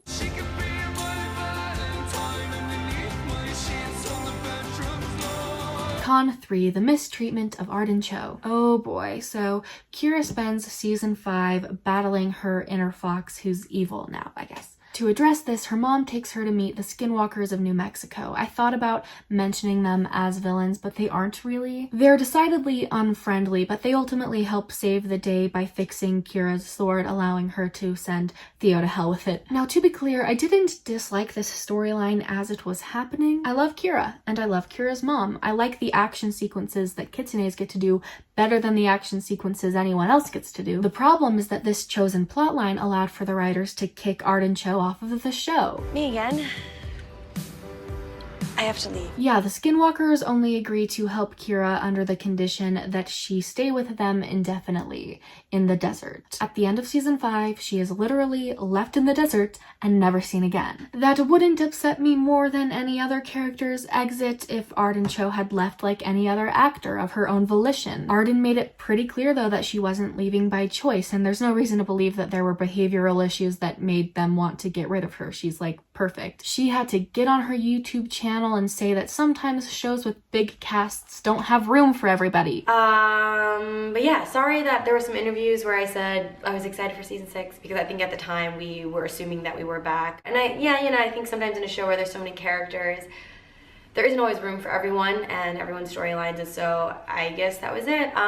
She had to find out on Twitter that her scenes from episode 18 were cut. Teen Wolf actors dropped like flies, and I just can't believe they had the gall to get rid of a willing actor playing a well-loved character that nobody wanted to see go. Furthermore, I can't believe they had the gall to write her off in an open-ended fashion as if she could reappear at any moment and then not invite her back for the series finale. Again, it's safe to operate under the assumption that she wasn't on bad terms with the cast and crew because she appeared in this reunion live stream with them. Justice for Arden Cho. I cannot wait to see her in the Selection adaptation. Pro 3. Stydia. Stydia's back? Yeah! Con 4. Stydia. You might be surprised to hear it, but I'm a Stydia shipper. I've actually tried not to mention them too often because I could very easily just describe their relationship throughout each season and fail to mention anyone else. I have so many feelings about them, but a bullet point list of reasons I ship them would look like unrequited love to friends to lovers excellence, slow burn excellence, investigative duo excellence, banter excellence. What do the different colored strings mean? Green is solved, yellow is to be determined, blue is just pretty. What does red mean? Unsolved. You only have red on the board. Yes, I'm aware, thank you. Believing in each other excellence. You don't need them because you are too smart to waste your time with them, okay?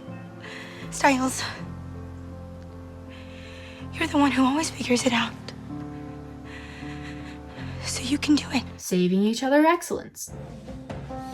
Styles saved me. Okay, I'll stop. It's just important that you know how much I love them and how personally I'll take their hate comments, so you tread lightly now. I'm going to acknowledge what I assume your point of view is. I get why some people wish their relationship would have stayed platonic. Evidently, I wholeheartedly disagree, but I get it. You might headcanon Styles as being gay. It might have been more thematically appealing to you that their relationship would have championed opposite-sex friendships. However, given that they were endgame and they weren't kept platonic, let's operate under the assumption that that was never an option, even though I think it was. Now you, someone who doesn't ship Stydia, are deciding with me, Jay of Stydia Martinsky, how they should have wound up together. I'd like to imagine that we are in agreement because it's obvious. They should have gotten together shortly after season 3. I refrained from mentioning it, but something else that was awesome about season 3 was that it was Stydia's prime. Styles' unrequited love for Lydia morphed into a friendship during season 2, so they were able to spend season 3 crime solving together and pep-talking each other. Hey, Lydia.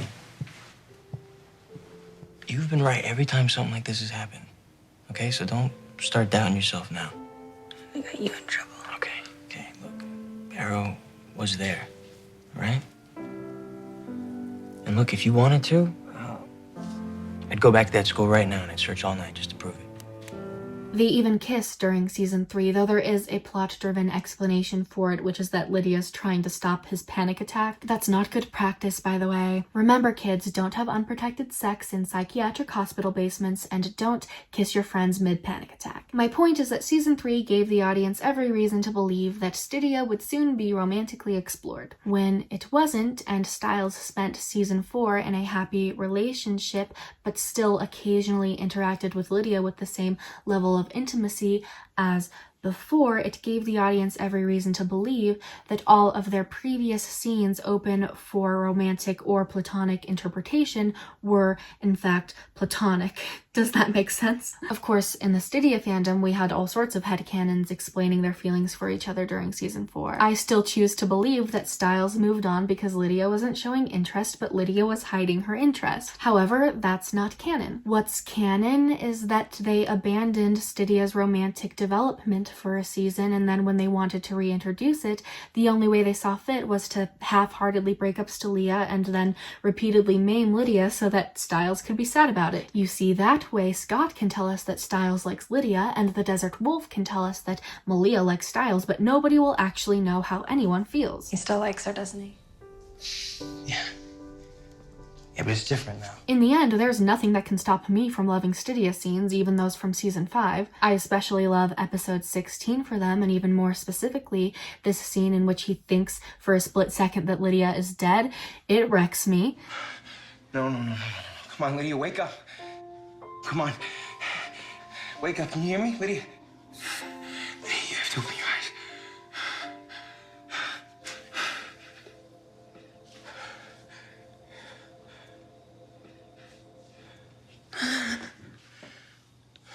They kept it going for long enough that live I actually thought she died. They'd killed off a female lead before. I was so sad for a moment in time. Disregarding my bias though, I understand why a number of people criticize seasons 5 and 6 for forcing Stydia. It's strange to think that such a slowly developed ship could be forced, but that's why they developed it too slowly to the point where people just accepted that they were friends, and then it felt like, whoa, they're in love? I mean, that's how it felt for other people. For me, it felt like, duh. Anyway, you might allow me to choose double the favorite episodes for this extra long season, but I don't have to. Creatures of the Night, A Novel Approach, and Liability are my holy trinity of episodes from season 5. Did you not just see that? See what? The horses? The hogtied businessmen?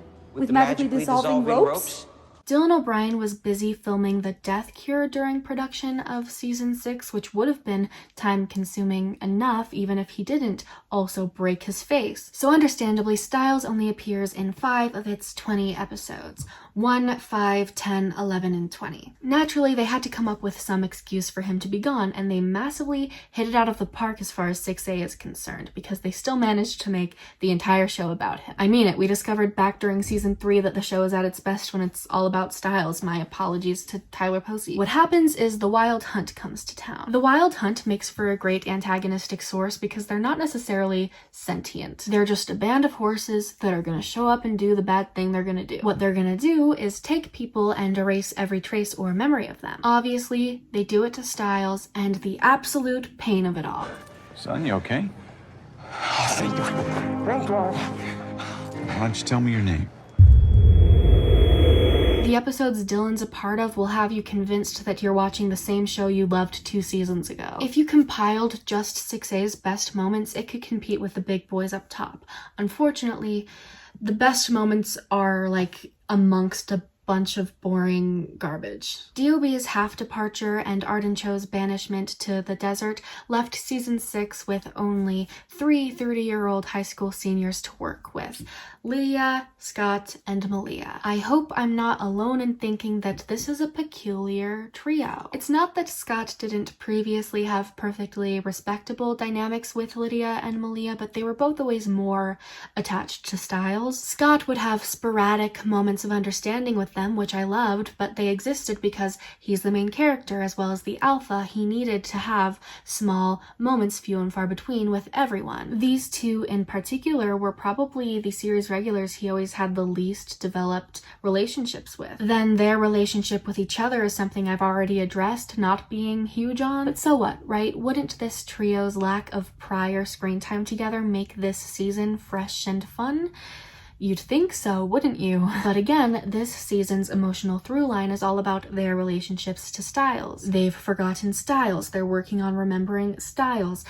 It's good stuff. I love this stuff, but they don't necessarily take the time to explain why Malia and Lydia are even friends. Think about it this way. I'd say the best fictional relationships are the type that you can flatteringly describe in a couple of words on a whim. Scott and Styles, lifelong best friends. Lydia and Styles, will they or won't they? Malia and Styles, ex-lovers. Scott and Derek, mentor-mentee. Scott and Liam, mentor-mentee. Lydia and Allison, best friends. Lydia and Parrish, spiritually connected harbingers of death. Malia and Peter, long-lost father and daughter. Unfortunately, until 6B, I don't think Malia has another noteworthy relationship to bring up. My point is that these characters don't have that with each other. Scott and Lydia, friends of mutual friends who sure care about each other a whole lot. Lydia and Malia, pack mates in love with the same guy. Malia and Scott, well, full disclosure, they pair up Malia and Scott romantically in 6B, and they did mean to set that up in 6A, but I did not realize until 6B that they were setting that up in 6A, so I'm deciding that it's irrelevant to 6A. These three are seemingly only spending time together because nobody else is around. I mean, at least 2.0 is still kicking. 2.0 worries less about getting Styles back and worries more about defeating 6A's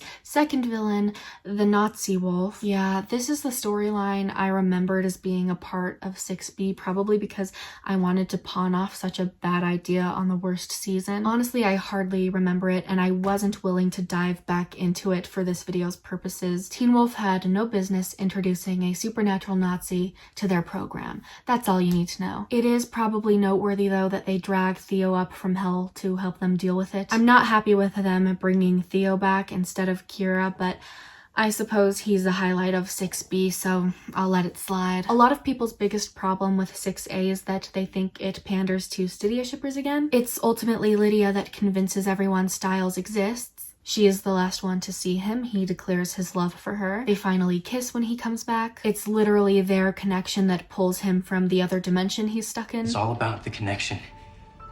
When I was remembering him, I was also remembering the two of you together. I don't think anyone had a connection like you guys.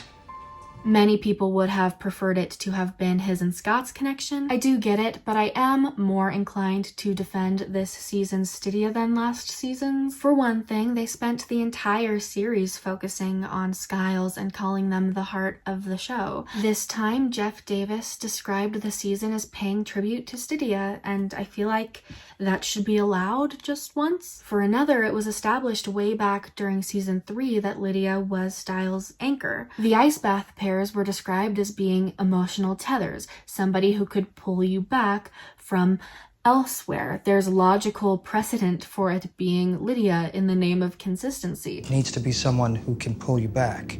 Someone that has a strong connection to you. A kind of emotional tether. Lydia, you go with Styles. I'd like to think I'd feel this same way if it were a platonic season for them. Say they don't kiss and their love declarations are friend vibes only. I'd still love this for them. You don't have to ship them to recognize that they were a major series spanning relationship. Why not let them receive their flowers, Marie? Besides, it's not like Scott and Malia didn't receive montages of their memories with him. It's not like they didn't also spend the whole season trying to get him back. We all won. The mid-season finale concludes with Skiles riding off to college together. It's pretty perfect, actually. I wish more than anything that it had been the series finale, but they wanted 100 episodes, didn't they? Memory lost, radio silence, and Riders on the Storm are my holy trinity of episodes from 6A. Scott, what happened to your eyes? I had to. I'm sorry. Scott, you have to heal. If your eyes stay like this much longer, the damage is gonna be permanent. Come on, Scott, concentrate. Trying. Trying. It's not working. Can't focus. Hey, look at me. Yes, you can. Deep within the archives of my YouTube catalog, you'll find a video titled What We Want in Teen Wolf 6B. We're gonna go back and forth and say something. What we want. We want from. I don't know. I'll say what we want from. Nowadays, I'd phrase it what we want from Teen Wolf 6B, but I digress. Let us use this relic as a template for speaking of this season. 1 is not that much 2.0 screen time. Unfortunately, 6B is the season of 2.0. The elders have graduated, and even though they're still present, a lot of focus is shifted on to Liam. I'd venture to say that Liam is the main character of these 10 episodes, and Mason is his sidekick, which makes it more annoying that he was never title sequenced. I mean, because I love Mason, but on another note, because I shouldn't have had to sit through all of his scenes with Corey only for him not to have been title sequenced. There's some stuff I like that Liam does this season. Hayden went off somewhere over the hiatus, so he's at least not just making out with her all over the place. He has a love-hate relationship with Theo that a lot of people ship. I'm not wild about them, but I do see them as being a highlight of 6B, so I get it. They're certainly more fun to watch than everything else going on. You got a problem? Oh, that's right, you always have a problem. What the hell are you doing? Shut up! Theo's redemption arc isn't mind-blowingly well done, but it gives you something to chew on. There's a sequence that I particularly like, actually, that shows him sleeping in his car for an extended period of time. It just made me feel really bad for him, and if there's one way to get me on a character's side, it's to make me feel really bad for them. I would still trade him in for Kira, though. I would trade anyone besides Scott and Lydia in for Kira. Did you make out? Yeah, I want to slash make out too. Slash sex scene if done right. Marie, we should have known better than to expect such things. Even in the one episode in which Styles and Lydia interact, all they do is hold hands. I'll die mad. Scalia or Scalia, however you decide to say it. I keep getting corrected no matter which way I say it.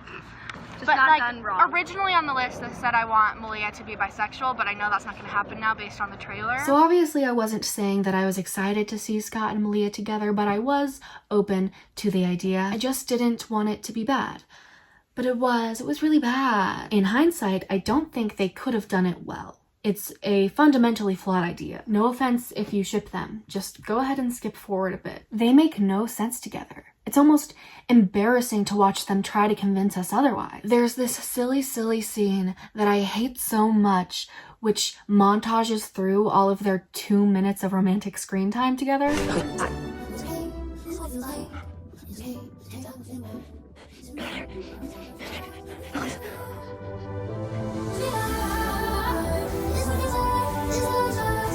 There's this other silly scene that I hate so much in which Scott has ripped out his eyeballs and Malia tells him to look at her. I'm trying. It's just not working. I can't focus. Hey, look at me. Then Lydia tells her to kiss him, paralleling her panic attack kiss with Styles. What a bad idea. Kiss him. What? Kiss him.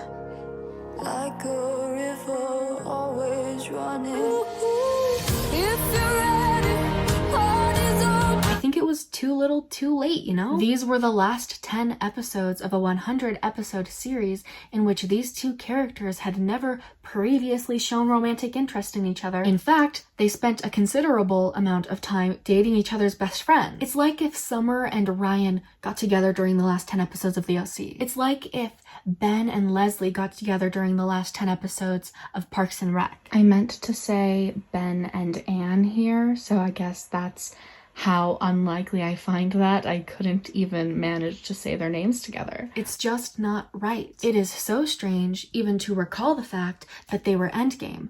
Not Skallison, not Skira, not Stelia, but this. A lot of people never even finished the show. Do they know? Am I informing you right now? If so, I am so sorry. I want some couple to go on a dinner date. Bestie, I'm afraid to tell you this. A semi-ambiguous ending. My dream ending for the show is like the entire gang, like anyone in the gang, standing in like a straight line, like ready to defeat some new evil, and then it just like zooms in on Scott, like it goes into the whole line, and that's just the end. Hey, if there's one thing I love about 6B, it is the last couple seconds, which I predicted exactly. Lacrosse. Lacrosse is present, but not in the fun way I think Marie meant for it to be. What's happened is the lacrosse team discovered the existence of werewolves, and their natural reaction to this is to bully Liam for being one. I mean it, they replace him as lacrosse captain and beat him up in class. Team meeting. About what? About how we don't want someone like you as our captain anymore. Someone? Something. Get up! They spend the rest of their time cutting everyone in school to see if they heal. You know what's funny is that humans find out about werewolves in the 80s movie as well, but they have the opposite reaction, which is to totally hype Scott up. Things going well. Got this feeling I just might score. So the two large-scale human reactions to werewolves from the Teen Wolf franchise are admiration and anger. Not fear. Personally, if I realized werewolves were real, I'd buy some wolfsbane and lock my door at night. I wouldn't join an angry mob or buy their merch. Canon Stydia, which we already have, but what I mean by that... wait, we already have that? Yeah, we already... Stydia's already canon, but what I mean by that is I want, like, cute scenes of them together, and I feel robbed that they didn't, like, make them canon sooner, because now Dylan O'Brien's only gonna be in a couple episodes. Now screw them. Bestie, I'm afraid to tell you this. I have at least an exploration of a bisexual Malia. Even if she ends up with Scott, which I'll be you fine have that with. on there? Even if it'd be fine if she ended up with Scott, like whatever, I don't care. But I would at least wish that they would explain or bring it up or like in exploring it. Bestie, I'm afraid to tell you this. I'm done with mysterious animal situations. I want mysterious men. The next one says hunters, which is already, like, we know that there's gonna be hunters, but I think what I want is for that to be like the only... I think I have that too. To be clear, when I said I wanted hunters, I did not mean that I wanted an angry mob led by a guidance counselor holding a grudge against objectively well-meaning werewolves for something the Beast did to her. Never mind the fact that the people she's targeting are the people who defeated the Beast. Bad doesn't even come close. It was a faculty meeting that ran late one night. I saw teeth and claws, fangs. I also didn't mean that I wanted Gerard back. That's right, 6B's villainiest villain is once again Allison's grandpa. And this time Allison isn't even around to make him interesting. His soul sister Deucalion came back as well, but he's not a villain. He actually helps Scott learn how to fight blind, which is a skill rendered useless by his eyes growing back after he rips them out. Scott totally should have ended the show blind. It would have been awesome. The reason he rips out his eyes is because Medusa is the villain.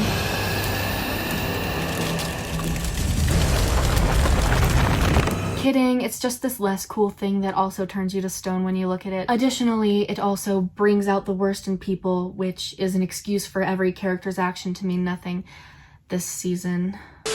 Malia character development, completion. They don't really do anything new with Malia besides pair her with Scott. Jackson reacting to Styles and Lydia as a couple. Instead of Jackson reacting to Stydia, Stydia reacted to finding out Jackson was gay. Ethan? Yes, Ethan. And you Ethan? Yeah. I thought you'd never figure it out.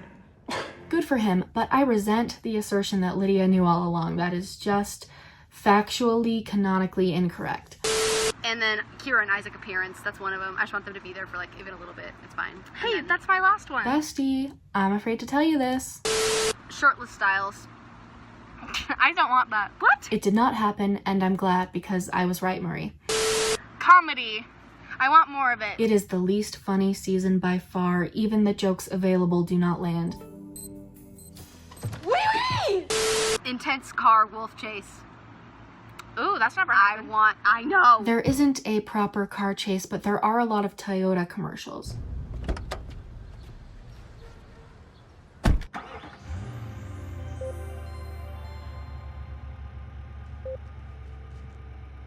Go to Cyclone Street and head north.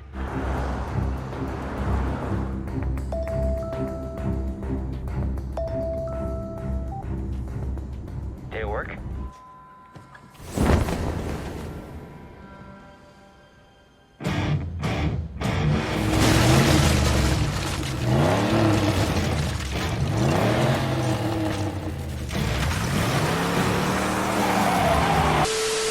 A nod to Allison, which I don't doubt they'll do. They'll totally like do something that's like, and Allison, by the way. With that, I have a nod or a little bone toss to all who died on the way. Allison is briefly mentioned, but nobody else is. Especially